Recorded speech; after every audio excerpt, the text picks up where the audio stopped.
Okay, so in my short video, what I'm going to discuss would be three effective games or activities that I found quite useful to fill a class when you're in between something, or it's near a holiday, or you're just trying to gauge your students' level of English, if they are international students, just like a lot of us have. I've been working in Spain for the past 5 years with lots of students with different levels of English.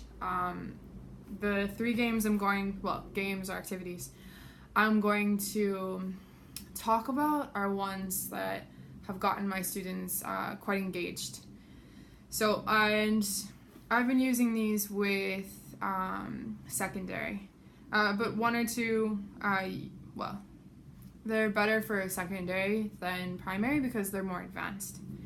They're for more advanced levels of English because I've been teaching ESL.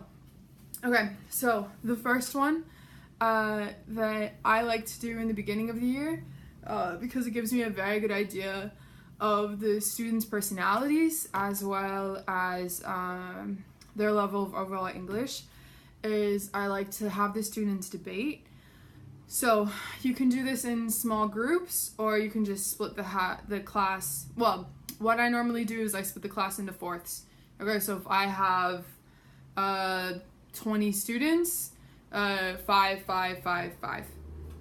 Alright, and then I would have them come up with two totally different debate topics.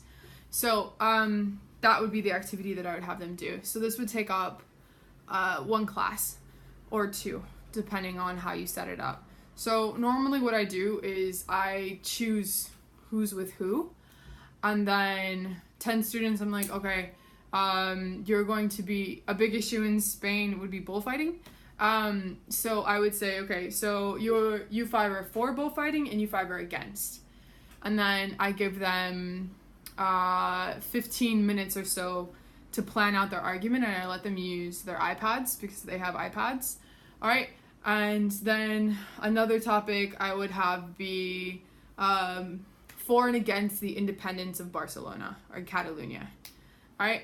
And then I have them do a formal debate. So they have to have an introduction, the back and forth, and the conclusion. And then I judge who I think did it better, and I give them an extra point for the day. And they really get into it. They really enjoy debating, especially in, the higher levels, meaning 11th and 12th grade. So that's one that I normally do in the beginning, because then I get a really good feeling of, who's more talkative, who's less talkative, what are their strengths, what are their weaknesses. So I really like to use that. And that's the more serious of the three. The other two are more games, but they're also very, very useful. One is called FIFA, which you might have heard of. FIFA stands for the verb. So, for example, I FIFA every day. I run every day. I walk every day. So what's happening is, this is a good warm-up activity. So I would use this in the beginning of class and be like, okay, so we're going to do, guess the word I'm thinking of, guess the verb I'm thinking of. And for them to guess, then they have to ask me questions.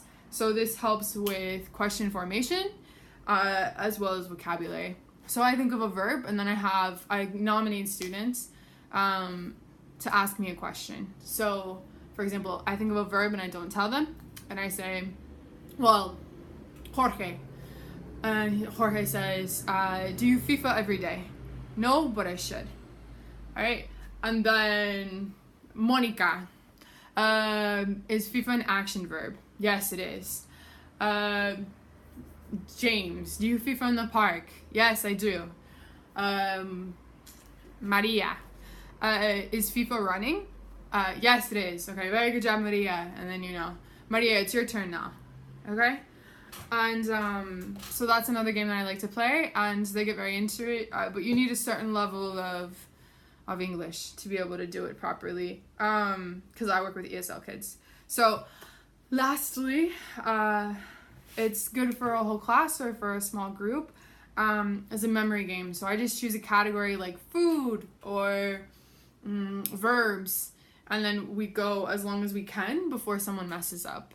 And the person that stays the longest wins. So, for example, I say food, banana. Maria says banana, pineapple. Jorge says banana, pineapple, apple. Okay?